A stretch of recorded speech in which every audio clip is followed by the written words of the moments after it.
Selamat pagi, Amang Inang. Sebelum kita mendengarkan firman Tuhan, terlebih dahulu kita berdoa. Bapa yang baik, terima kasih buat kesehatan yang Kau berikan kepada kami pada pagi hari ini. Kami dapat bangun dari tempat tidur kami dan kami mau bersekutu dengan Engkau. Biarlah Roh-Mu yang kudus berkarya, bekerja dalam hidup kami. Di dalam nama Yesus kami berdoa. Amin.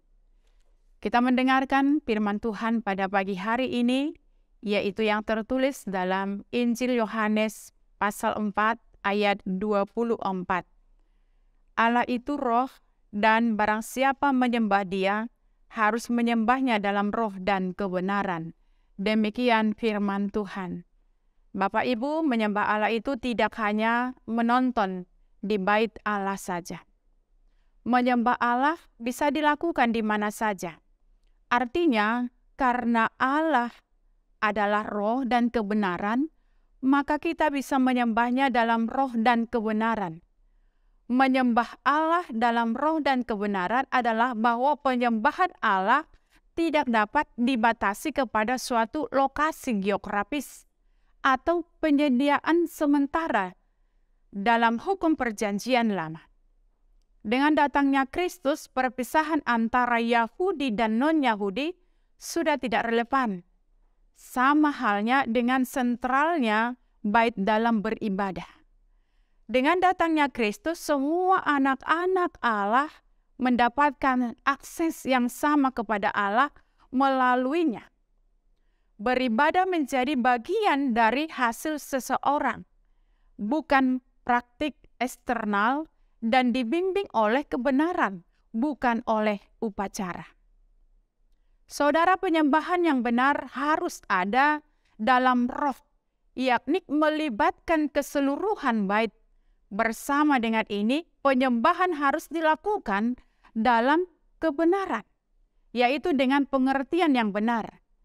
Keduanya diperlukan untuk melakukan penyembahan yang memuaskan dan memuliakan Allah. Roh tanpa kebenaran membawa kita kepada pengalaman yang dangkal dan terlampau emosional, sehingga emosi tersebut hambar.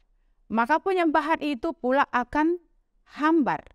Kebenaran tanpa roh akan berakibat pada suatu perjumpaan yang garing dan tak bergairah, yang seringkali membawa kita kepada legalisme yang tak menyenangkan. Perpaduan dari kedua aspek penyembahan menghasilkan penghayatan yang sukacita sebagaimana diulas oleh firman Tuhan. Sering dengan bertambahnya pengetahuan kita akan Allah, demikian juga bertambah apresiasi akan Dia. Makin besar apresiasi kita, semakin dalam penyembahan kita, semakin dalam penyembahan kita, semakin dipermuliakan Allah. Saudara yang dikasihi Kristus, sebenarnya apa makna penyembahan Allah dalam roh dan kebenaran? Roh di sini hendak menunjuk sikap batin atau sikap hati, yaitu komponen manusia yang tidak kelihatan. Dalam hal ini ditunjukkan bahwa dalam ibadah kepada Tuhan, yang penting adalah sikap hati yang benar dan murni di hadapan Allah, karena sikap batinlah yang paling jujur yang akan menjadi penilaian Tuhan terhadap diri seseorang. Dan Tuhan selalu menguji hati setiap orang percaya yang datang kepadanya.